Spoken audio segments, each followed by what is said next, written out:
Hey there, fellow travelers.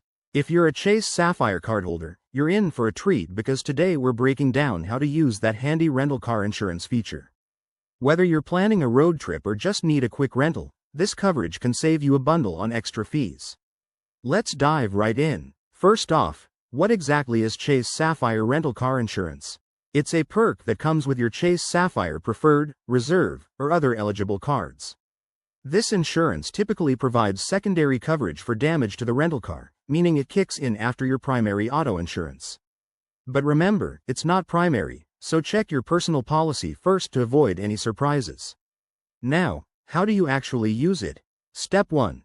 Make sure you're eligible. You'll need to pay for the entire rental with your Chase Sapphire card. That's key because it activates the coverage. Step 2. When you pick up the rental car, politely decline the rental company's collision damage waiver or other insurance options.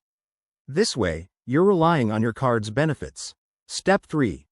If something goes wrong, like an accident or theft, document everything. Take photos, get police reports if needed, and hold onto your rental agreement. To file a claim, visit the Chase benefits page online or call the number on the back of your card. They'll guide you through the process, and you might need to submit receipts and other details.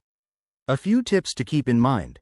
This coverage has limits, usually up to the actual cash value of the car, and it doesn't cover things like loss of use, administrative fees, or rentals in certain countries.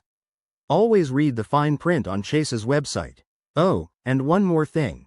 If you're renting an exotic or luxury vehicle, this insurance might not apply, so double check. There you have it.